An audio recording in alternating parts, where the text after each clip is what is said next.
उच्च स्तरीय समीक्षा बैठक की। समीक्षा बैठक में सीएम योगी आदित्यनाथ ने जेलों के सुधार की दिशा में कई महत्वपूर्ण कदम उठाए और निर्देश भी दिए। सीएम योगी आदित्यनाथ ने जेलों को सुधार गृह के रूप में स्थापित करने और प्रदेश में नया प्रिजन एक्ट तैयार करने का भी निर्देश दिया। मौजूदा समय में जेल और जेल के में बंद कैदियों के संबंध में जेल अधिनियम 1894 और कैदी अधिनियम 1900 प्रचलित है। दोनों ही अधिनियम आजादी के पहले अंग्रेजों के जमाने के प्रचलित हैं, जिसके चलते बदले परिवेश और कैदियों के पुनर्वास की सुधारात्मक मंशा के अनुकूल नहीं है। प्रिजन एक्ट 1994 का उद्देश्य है अपराधियों को जेल में अनुशासित ढंग से रखा जाए, लेकिन मौजूदा समय में कैदियों के जीवन स्तर में सुधार है और उनके पुनर्वास पर बल दिया जा रहा।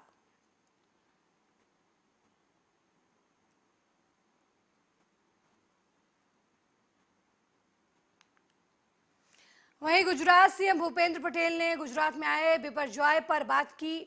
गुजरात सीएम ने कहा कि हम एक बड़ी आपदा से लड़ने में सक्षम हुए हैं। डीआरएफ, एसडीआरएफ और दूसरी एजेंसियों ने चक्रवात से होने वाली किसी भी क्षति से बचाव के लिए अथक प्रयास किया है। प्रधानमंत्री मोदी और गृह मंत्री अमित शाह के मार्गदर्शन में यह संभव हुआ है। मैं राज्य की जनता का उनके सहयोग के लिए आभारी हूँ। गुजरातना मारा वहाला सौ नागरिक भाइयों बहनों माताओं वडीलों સૌને મારા નમસ્કાર। ગુજરાત પર આવી પડેલી બિપરજોય દરિયાઈ વાવાઝોડાની આફતનો આપણે સૌએ સામૂહિક તાકાતથી મક્કમતાપૂર્વક સામનો કર્યો છે। ગુજરાતની ખમીરવંતી જનતાએ ફરી એકવાર પોતાની હિંમત બતાવી છે। આ ક્ષણે હું ગુજરાતની જનતાની સાથે સાથે તમામ સ્વૈચ્છિક સંગઠનો, વહીવટી તંત્રના તમામ અધિકારીઓ, કર્મચારીઓ, એનડીઆરએફ, એસડીઆરએફ તૈયારીઓ સાથે સંકળાયેલા સૌનો આભાર માનું છું। તેમની મહેનતથી એક પણ માનવ મૃત્યુ વિના આપણે આ સૌથી મોટી આપત્તિને ટાળી શક્યા છીએ। વાવાઝોડું આવે એ પહેલા જ વડાપ્રધાન શ્રી માનનીય નરેન્દ્રભાઈએ ગુજરાતને તમામ પ્રકાર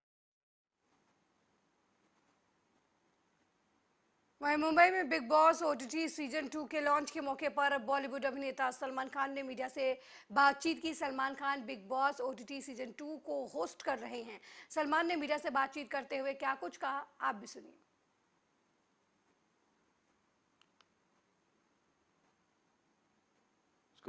first time big boss OTT, अब देखते हैं क्या होता है। अब जनता भी खेलेगी इसमें, तो जनता को पता चलेगा कि अंदर क्या होता है। बस आई होप कि इतना अनसेंसर्ड और इतना अनफिल्टर्ड ना हो कि होगा तो मैं खुद कंट्रोल कर लूंगा उसको।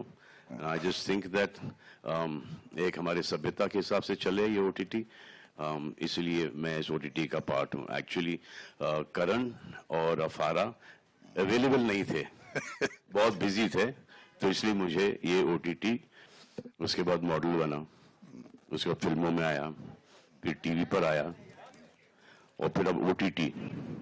अब ये पता नहीं ये ग्रोथ है या क्या है लेकिन वहीं Nehru memorial museum and library का नाम बदले जाने पर कांग्रेस सांसद शशि थरूर ने बीजेपी पर जमकर हमला किया है। उन्होंने कहा कि नेहरू मेमोरियल वो मूल स्थान है जहां वे रहते थे और ये नाम पिछले 50 सालों से था। अचानक इस नाम को बदलना चाहते हैं, ये शूद्र लगता है और ये शूद्रता हम सभी को निराशाजनक लगी। The Nehru Memorial Museum and Library is the original name. Now you're changing it into a museum of all prime ministers, that's fine. But you can still keep the words Nehru Memorial. He was the first Prime Minister, the longest serving Prime Minister, the man who in many ways laid the foundations for what India was all about. Why can't we leave the past in the past, acknowledge what has happened and move on? So call it the Nehru Memorial Prime Minister's Museum. It would have been a simple thing to do. You don't demean your first Prime Minister and at the same time you include everybody. But unfortunately that spirit of compromise seems to be missing. It's all about knocking things down rather than building things up. The Nehru Memorial Museum and Library is the original name. वहीं बिहार के पूर्व मुख्यमंत्री जीतन राम मांझी ने नीतीश कुमार पर पलटवार किया है। नीतीश कुमार पर हमला बोलते हुए जीतन राम मांझी ने कहा कि क्या नीतीश कुमार ने बीजेपी से हाथ नहीं मिलाया। मैं दावे के साथ कहता हूं कि वे तेजस्वी को मुख्यमंत्री नहीं बनाएंगे।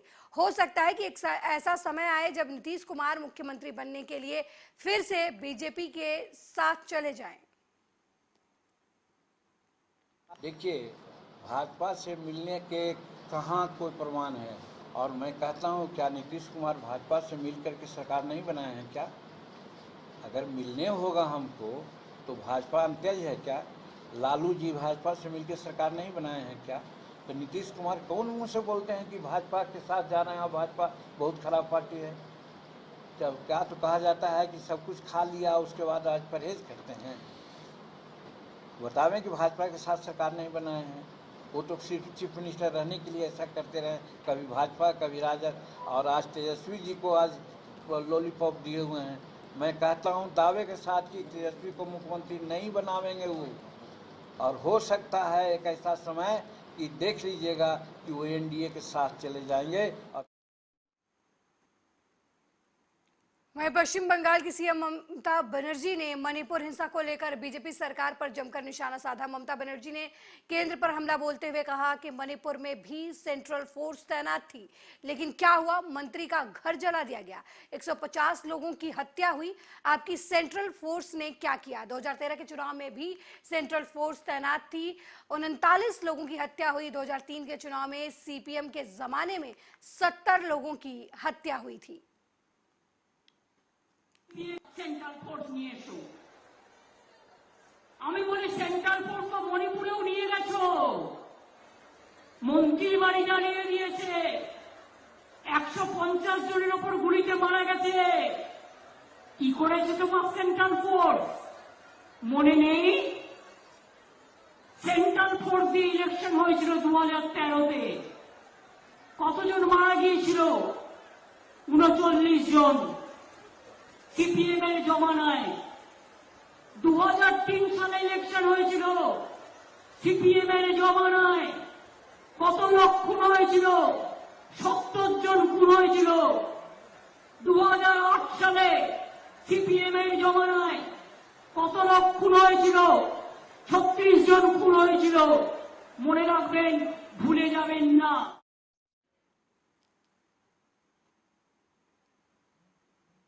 वहीं उत्तराखंड में यूनिफॉर्म सिविल कोड का ब्लूप्रिंट तैयार हो गया है। उत्तराखंड देश का पहला ऐसा राज्य है जहां यूसीसी लागू किया जाएगा। इसके लिए करीब 2,31,000 सुझाव पर अंतिम मुहर लगी है, लेकिन अब इस पर सियासी बयानबाजी तेज होती जा रही है। इस पर प्रतिक्रियाएं देते हुए बरेली के मौलाना तौकीर रजा ने उत्तराखंड के मुख्यमंत्री पुष्कर सिंह धामी सरकार को धमकी दी है।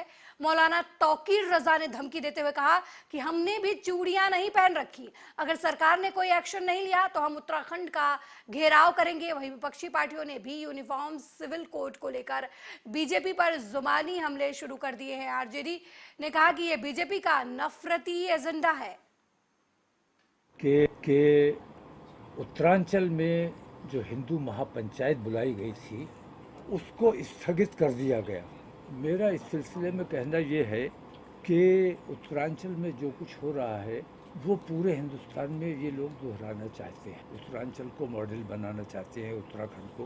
तो मुस्लिम महापंचायत अगर 18 का ऐलान ना किया गया होता तो हुकूमत ये फैसला नहीं लेती कि 15 की जो इनकी रैली थी उसको स्थगित किया जाए। मैं आप लोगों के ज़रिए हुकूमत तक ये बात पहुंचाना चाहता हूं कि हमें मजबूर मत करो कि हम तुम्हारे किसी एक्शन पर रिएक्शन देने पर मजबूर हो जाएं। अगर हुकूमत ने पहले 15 तारीख के ऐलान वालों पर अंकुश लगाया होता, उनको रोकने की कोशिश की होती या उन पर दबाव बनाया गया होता कि भाई इस किस्म की चीज़ों से माहौल ख़राब होगा, तो हमें 18 का ऐलान नहीं करना पड़ता। और अगर हम 18 का ऐलान नहीं करते तो हमें यकीन है कि 15 का प्रोग्राम इनका ये स्थगित नहीं किया जाता, इस पर पाबंदी नहीं लगाई जाती।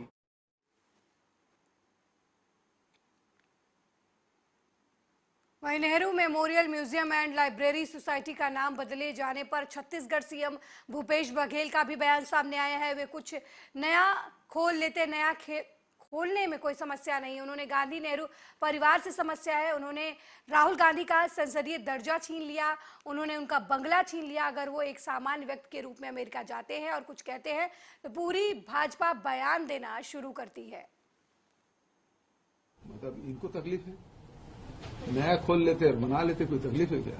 लेकिन नहीं, इनको तो गांधी नेहरू परिवार से परेशानी है। राहुल गांधी जी उसे सांसद ही छीन लिए, उसके बाद उसके भवन भी छीन लिए, उसके बाद एक सामान्य व्यक्ति के रूप में यदि अमेरिका जाके कोई बात कहते हैं तो उसमें पूरा मंत्रिमंडल, पूरा भारतीय जनता पार्टी पदाधिकारी एक लाइन से लग जाते हैं विरोध करने। मतलब इनको तकलीफ है।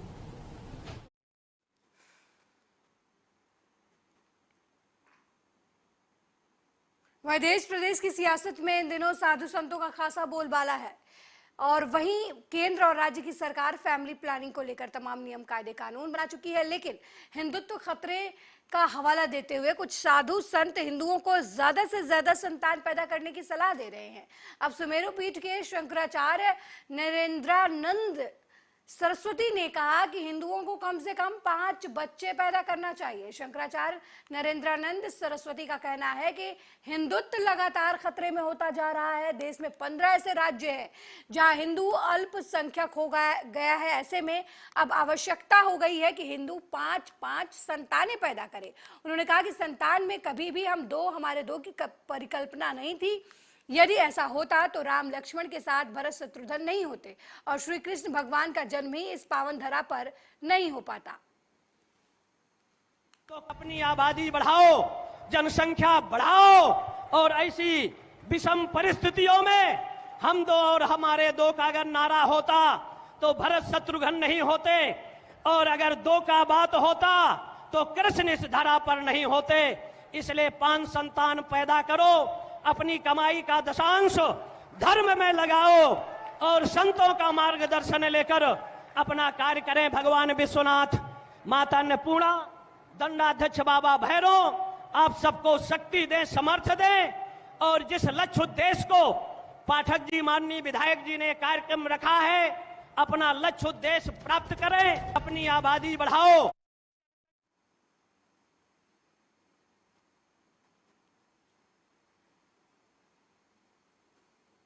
वहीं गुजरात में सौराष्ट्र और कच्छ के तटीय इलाकों में भयंकर तबाही मचाने के बाद अब साइक्लोन बिपरजॉय से राजस्थान में भीषण बारिश होने का खतरा मंडरा रहा है। भारत मौसम विभाग के मुताबिक चक्रवाती तूफान बिपरजॉय 16 जून को रात में दक्षिण पश्चिम राजस्थान से सटे दक्षिण पूर्व पाकिस्तान और धोलावीरा से लगभग 100 किलोमीटर उत्तर पूर्व में कच्छ के ऊपर एक गहरे डिप्रेशन में कमजोर हो गया है।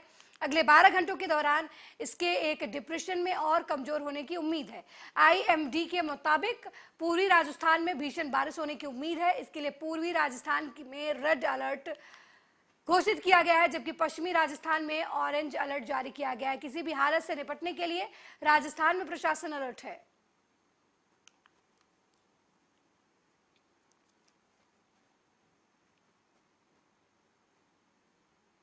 वहीं गुजरात के जूनागढ़ में कल रात अतिक्रमण विरोध अभियान के खिलाफ भीषण विरोध के बाद पथराव किया गया, जिसमें कुछ पुलिसकर्मी घायल हुए। इसकी जानकारी देते हुए एसपी जूनागढ़ रवि तेजा वासम सेट्टी ने कहा कि मजेवाड़ी गेट के पास एक मस्जिद को जूना नगर निगम द्वारा 5 दिनों के भीतर दस्तावेज पेश करने का नोटिस दिया गया था। कल वहां करीब 500 से 600 लोग जमा हुए। पुलिस ने उन्हें सड़क जाम नहीं करने के लिए समझा या भी था। करीब रात 10:15 बजे पथराव किया गया और लोग पुलिस पर हमला करने के लिए आ गए। भीड़ को तितर-बितर करने के लिए पुलिस ने लाठीचार्ज किया। इस घटना में पुलिसकर्मी घायल हुए हैं। 76 लोगों को गिरफ्तार किया गया है। प्रथम दृष्टया पथराव से एक नागरिक की मौत भी हुई है, लेकिन पोस्टमार्टम रिपोर्ट आने के बाद यह स्पष्ट हो पाएगा कि आगे की जांच जारी है। फिलहाल मजेवड़ी गेट के पास जो गेबनशाह मस्जिद है उनको नोटिस दिया गया था कि 5 दिन के अंदर जो भी कागज है उनको जूनागढ़ म्यूनसिपल कॉर्पोरेशन में आके दिखाने के लिए। 14 तारीख को ये नोटिस की बजवनी हुई थी एंड कल 16 तारीख को काफी लोग हाजिर थे जगह पे एंड उनको कन्विंस करने की कोशिश। 45 मिनट्स 1 आवर डिलीबरेशन चला उनके बीच में और उनको जो रोड ब्लॉक करने के लिए लोग कोशिश कर रहे थे वो हटाने की पुलिस से प्रयास कर रहे थे पीसफुली उनको हटाने के लिए। अराउंड 10-15 के आसपास बीच में से 2-4 पत्थर आए पुलिस के ऊपर एंड लोग नाराबाजी करते हुए पुलिस के ऊपर अटैक करने के लिए आए थे। तो उस टाइम से पुलिस ने लाठीबाजी किया और इसको तितर बितर क्राउड को करने की कोशिश किया। इस दरमियान डीवाईएसपी जूनागढ़ को ईजा हुई है और पीएसआई किंजल मारू को ईजा हुई है और 2 अदर पीएसआईज को एंड एक पुलिस स्टाफ को इंजरीज हुई है। अभी सब सेफ है, अभी कोई क्रिटिकल कंडीशन में नहीं है। कितने लोगों का राउंड अप किया है? अभी तक 174 लोग को राउंड अप किया। एलसीबी और एसओजी और अलग अलग 6 टीम बनाया गया था जूनागढ़ सिटी में कल रात।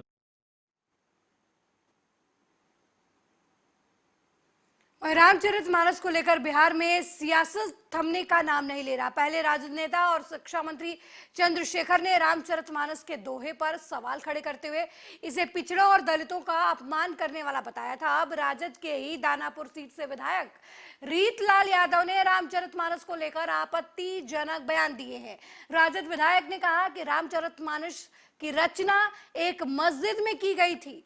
रीतलाल यादव ने कहा कि लोगों को इतिहास पलटकर देखना चाहिए कि रामचरितमानस मस्जिद में लिखी गई थी या नहीं। रीतलाल यादव ने बीजेपी पर सवाल खड़े करते हुए कहा कि बीजेपी राम राम करती है और हिंदुओं को खतरे में बताती है। बीजेपी पर सवाल खड़े करते हुए आगे विधायक ने कहा कि मुगलों ने इतने साल शासन किया, उस समय हिंदू खतरे में नहीं था। जब एक मुस्लिम लड़की भागवत पर ट्रॉफी जीतती है तो उस समय हिंदू खतरे में नहीं था। हिंदुत्व रात एक दूसरे को लड़ाने के फेर में आप पड़े हुए हैं कि कब तक चलेगा ऐसा। एक समय जब आया था तो आप याद कीजिए, राम मंदिर के लोग चर्चा करता है तो रामचरितमानस जो लिखा गया था आपको याद होगा कि एक मस्जिद में लिखा गया था। इतिहास उठा के देखिएगा, उस वक्त हमारा हिंदुत्व खतरे में नहीं था। मुगल साम्राज्य जब इतना दिन राज किया तो उस दिन हमारा हिंदुत्व खतरे में नहीं। हिंदुत्व रात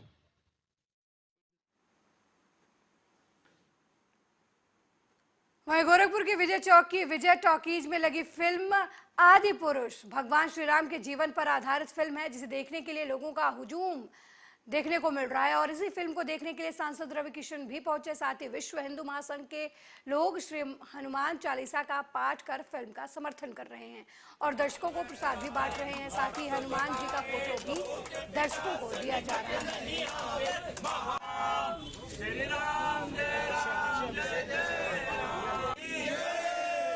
आज भारत के अंदर जितने भी फिल्म बनाते हैं, ये चाहे वो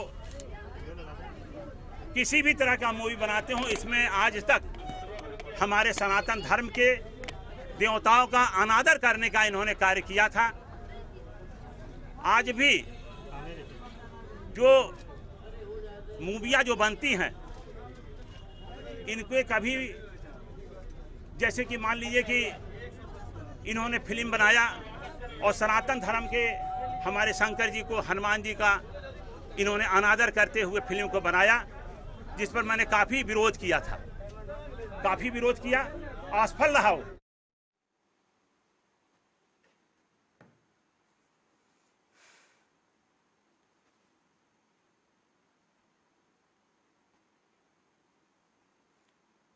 वहीं बजरंग दल कार्यकर्ताओं पर हुए लाठीचार्ज पर बीजेपी के प्रदेश अध्यक्ष विष्णुदत्त शर्मा का बयान सामने आया है। उन्होंने कहा कि बजरंग दल के कार्यकर्ताओं के ऊपर जो भी घटना हुई है, लाठीचार्ज हुआ है, मेरी बातचीत वहां हुई है, इसके बारे में हम पूरी जानकारी लेने का भी प्रयास कर रहे हैं। इस दौरान वीडी शर्मा ने कांग्रेस पर भी हमला किया। उन्होंने कहा कि कांग्रेस कौन सी मोहब्बत की दुकान चला रही है वो सभी जानते हैं। मोहब्बत की दुकान केवल और केवल जिहादियों के लिए, धर्मांतरण करने वाले लोगों के लिए है और देश विरोधी ताकतों के लिए है। देखिए, बजरंग दल के कार्यकर्ताओं के ऊपर जो भी घटना हुई है, लाठीचार्ज हुआ है, मेरी बातचीत वहाँ हुई है, इसके बारे में हम पूरी जानकारी लेने का भी प्रयास कर रहे हैं। हमारे बजरंग दल के कार्यकर्ताओं पर जो आंदोलन करने का प्रयास किन्हीं कारणों से, किन्हीं डिमांड को लेकर के कर रहे थे, अगर उनके ऊपर बर्बरतापूर्व लाठीचार्ज हुआ है तो ऐसे जो भी दोषी अधिकारी होंगे वो इसमें कोई नहीं बचेगा। देखिए, बजरंग दल के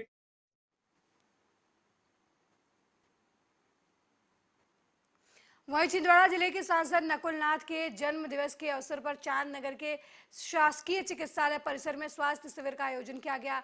इस पर शिविर संयोजक कांग्रेस किसान नेता बंटी पटेल ने जानकारी देते हुए बताया कि स्वास्थ्य शिविर में सभी प्रकार की जांच की गई है, जिसमें चांद से लेकर सभी गांव के ग्रामीणों ने अपनी स्वास्थ्य जांच करवाई। शिविर में लगभग 500 से 600 लोगों ने अपना टेस्ट करवाया।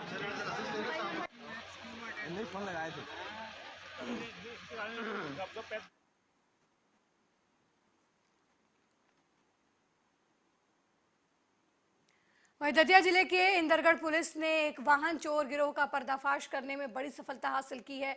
एक वाहन चोर गिरोह के 2 सदस्यों को पुलिस ने गिरफ्तार किया है। जिले के एडिशनल एसपी कमल सिंह मौर्य ने यहां बताया कि थाना प्रभारी टीआई धीरेन्द्र मिश्रा इंदरगढ़ को सूचना मिली थी कि वाहन चोर गिरोह के 2 सदस्य इलाके में मौजूद हैं। इन्हें चेकिंग के दौरान एक बाइक पर पकड़ा गया था। बाइक के कागजात मांगने पर उन कागजात नहीं मिले। इसके बाद पुलिस ने उन्हें पकड़ने के साथ कड़ाई से पूछताछ शुरू की। जैसा कि आप विगत कई दिनों से देख रहे हैं कि पुलिस महानिदेशक महोदय के निर्देशों पर हम लोग लगातार वाहन चेकिंग की कार्रवाई कर रहे हैं और वाहनों को निकालने में लगे हुए हैं। पुलिस अधीक्षक महोदय लगातार सतत हम लोगों को निर्देश देते रहते हैं। इसी निर्देशन के तहत जो रात में हमारी चेकिंग चल रही थी उसमें टीआई इंदरगढ़ और इनकी टीम के द्वारा रात्रि को जब चेकिंग की जा रही थी तो 2 व्यक्ति रात्रि को उन्होंने पकड़े, जिसमें एक कुलदीप यादव नाम का व्यक्ति था, दूसरा नाबालिग था। उनसे जो पूछताछ की, उनके साथ जो गाड़ी थी तो वो गाड़ी के कागजात प्रस्तुत नहीं कर पाए और फिर वो गाड़ी के बारे में और डिटेल पूछताछ करी, वो चोरी की पाई गई। तब उसमें अपराध पंजीबद्ध किया गया और फिर उनसे जब भी थोड़ी सी हिकमत अमली से कठोरता से जब पूछताछ की कुलदीप यादव से, उसने 10 मोटरसाइकिल और विभिन्न जगहों से चोरी करना स्वीकार करी और वो सारी मोटरसाइकिल उसने अपने घर के पीछे जो है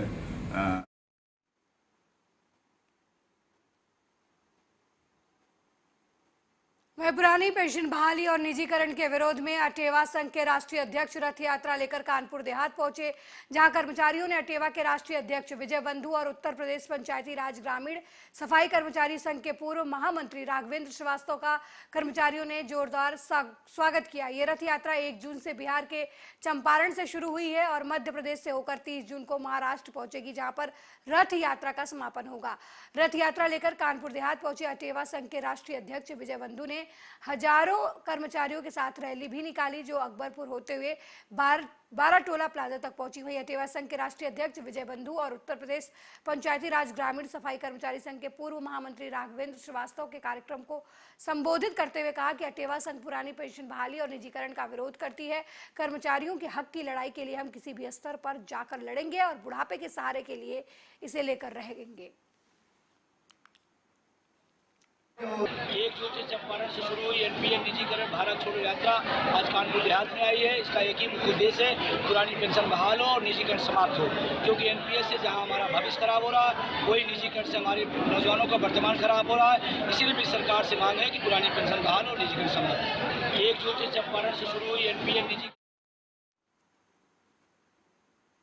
मेरे साथ इस बुलेटिन में फिलहाल इतना ही। देश दुनिया की तमाम खबरों को देखने के लिए देखते रहिए आर्या न्यूज। नमस्कार।